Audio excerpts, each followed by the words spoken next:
الله الرحمن الرحيم. عن أبي هريرة رضي الله تعالى عنه قال قال رسول الله صلى الله تعالى عليه وسلم: إن الله عز وجل ليرفع الدرجة للعبد الصالح في الجنة فيقول: يا ربي أنى لي هذه؟ فيقول: باستغفار ولدك لك، او كما قال علیہ الصلاۃ والسلام. رواہ احمد.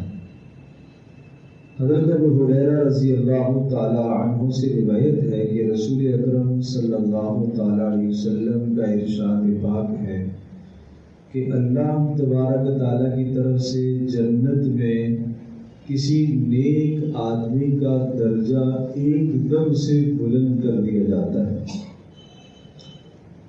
جنت میں کسی نیک آدمی کا درجہ اللہ پاک ایک دم سے بلند کرتا ہے.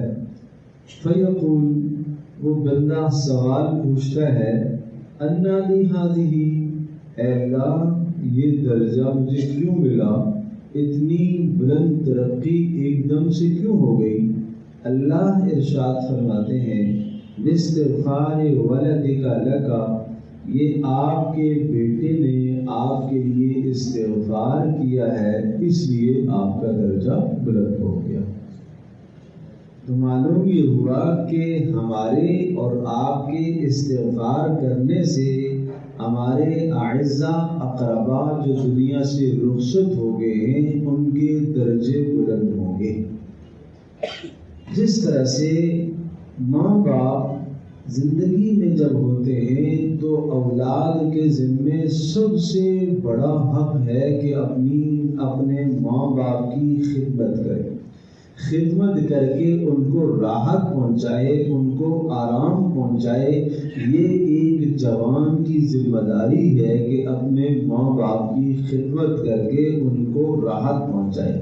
مالی خدمت بھی کرے، جسمانی خدمت بھی کرے، زبان سے ان کے ساتھ اچھے اخلاق سے پیش آئے، ہر طرح سے انہیں خوش کرنے کی کوشش کرے. اور جب وہ دنیا سے رخصت ہو گئے اور انہوں نے جانا ہی ہے، سب نے جانا ہے، جب وہ دنیا سے رخصت ہو گئے تو اب ان کا حق یہ ہے کہ آپ کی جانب سے روزانہ ان کو استغفار کا عطیہ اور تحفہ ملتے رہنا چاہیے.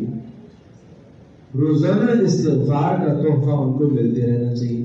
جیسے آپ زندگی میں ان کی خدمت کرتے تھے مال کے ذریعے سے، زندگی میں ان کی خدمت کرتے تھے جان کے ذریعے سے، اب ان کے مرنے کے بعد ان کی خدمت کیا ہے؟ ان کے لیے بخشش اور مغفرت کی دعا کرنا.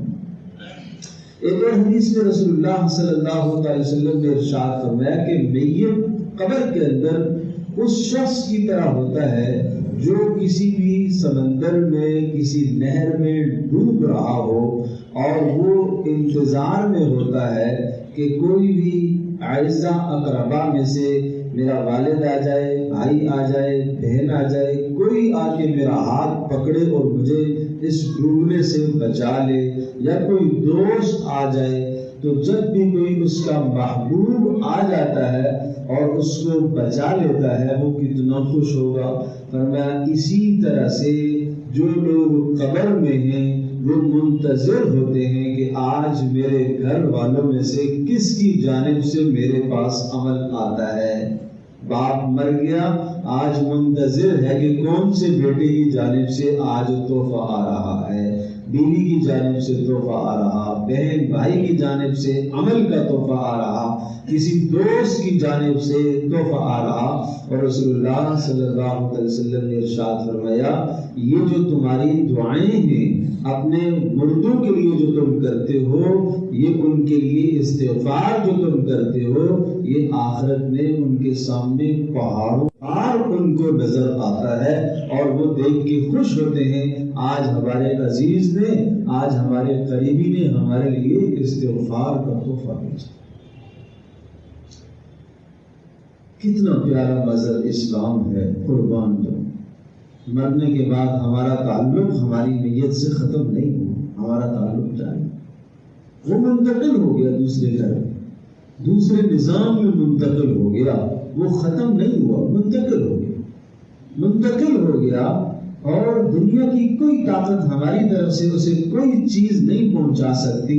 یہ اللہ کی طاقت ہے کہ ہمارا عمل اس تک پہنچتا ہے، ہمارا استغفار اس کو ملتا ہے، ہمارا قرآن پڑھنا نیت کریں گے یہ اس کو ملے گا، ہمارا صدقہ یہ اس کو پہنچے گا. لیکن یاد رکھیے گا سنت کے مطابق ہو اور اللہ کی رضا کے لیے. سارے جمع ہو گئے جی آج جمعرات ہے، سارے جمع ہو گیا آج تیجا ہے، سارے جمع ہو گیا آج 40واں ہے. میرے عزیزوں اس کو ہم نے آج دفن کیا، اس کی ضرورت آج ہے اور ہم اس کو انتظار کریں گے تیسرے دن کا.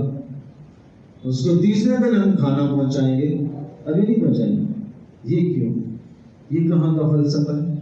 نہیں، روزانہ پہنچانا ہے، ساری زندگی پہنچانا ہے، روزانہ پہنچانا ہے، ساری زندگی پہنچانا ہے، ہر نماز کے ساتھ پہنچانا ہے.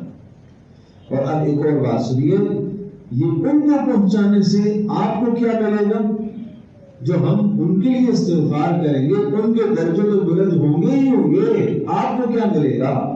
حضرت عبادہ ابن صامت رضی اللہ تعالیٰ عنہ کی روایت ہے، رسول اللہ صلی اللہ علیہ وسلم نے ارشاد فرمایا من استغفر للمؤمنین والمؤمنات کتب له بكل مؤمن ومؤمنة حسن. جو آدمی تمام مسلمان مردوں اور تمام مسلمان عورتوں کے لیے روزانہ استغفار کرتا ہے، جتنی مرتبہ استغفار کرتا ہے اور یوں کہتا ہے کہ اے اللہ سارے مسلمان مردوں کے گناہ معاف فرما، ساری مسلمان عورتوں کے گناہ معاف فرما، جتنے مسلمان مر چکے مرد، جتنی مسلمان عورتیں مر چکی، اتنی نیکیاں اللہ اس کو عطا کرتا ہے. اس استغفار کرنے والے کو اتنی نیکیاں اللہ دیتے ہیں. کیا خوب مذہب اسلام ہے، کیا خوب پیارا دین ہے ہمارا، کیا خوب پیارا دین ہے. اگر بات یہی ہوتی کہ ماں باپ کی خدمت کرو اور جناب ان کے لیے استغفار کرو تو تب بھی کافی تھا، لیکن اس عمل میں ہمارا بھی حصہ ہے، ہمارا بھی حصہ ہے. اس لیے اس کے لیے بہترین دعا ہے. کون سی دعا ہے؟ ربنا اغفر لی ولوالدی وللمؤمنین یوم یقوم الحساب. بہترین دعا. اے اللہ میرے ماں باپ کی بھی بخشش فرما، اے اللہ تمام مسلمانوں کی بخشش فرما. یہ کہا کرو اللہم اغفر للمؤمنین والمؤمنات، اے اللہ سب مردوں کی بھی، مسلمان مردوں کی بھی بخشش فرما، مسلمان عورتوں کی بھی بخشش فرما. تو اس لیے اپنی آپ کی کوئی دعا خالی نہ ہو جس میں آپ اپنے مرحومین کے لیے دعا نہ کریں. آپ کی طرف سے بہترین جانے والا تحفہ وہی ہے جو ان کو اخلاص کے ساتھ آپ کا پڑھا ہوا قرآن، آپ کا پڑھا ہوا جو ہے وہ استغفار، آپ کا دیا ہوا صدقہ اور آپ کا ہر نیک عمل جس میں آپ نیت کریں گے ان کی وہ عمل ان تک پہنچایا جائے گا، ان کو ملے گا. لیکن شرط یہ ہے کہ وہ اخلاص کے ساتھ بھی ہو اور سنت کے مطابق بھی ہو. اور سنت کے مطابق یہی ہے کہ کوئی وقت مخصوص نہ کیا جائے، کوئی دن مخصوص نہ کیا جائے، کوئی خاص طریقہ مخصوص نہ کیا جائے، خاص قسم کا طریقہ کہ سب لوگوں کو جمع کر دیا، کھانے کی ڈشیں ہم نے 4-6 رکھ دی، ہاں جی دعا کریں گے اس کے بعد قبول کروائیں گے بخشوائیں گے. نہیں میرے عزیزوں، یہ فضول باتیں ہیں. اور بخشوانا کوئی ضروری نہیں ہے کہ مولوی صاحب ہی بخشوائے گا. ایک دن ایک صاحب میرے پاس آئے، وہ صاحب ہم نے قرآن پڑھا ہے اور آپ ہمارے گھر چلے، میں کیا کروں گا، آپ بخشوا دیں ہمارے والد صاحب کو. تو میں نے کہا یہ کام تو آپ بھی کر سکتے ہیں، بخشوانا آپ نے پڑھا ہے، باپ آپ کا ہے، جو درد آپ کو ہے وہ مجھے تو ہو نہیں سکتا، وہ تو مجھے نہیں ہو سکتا.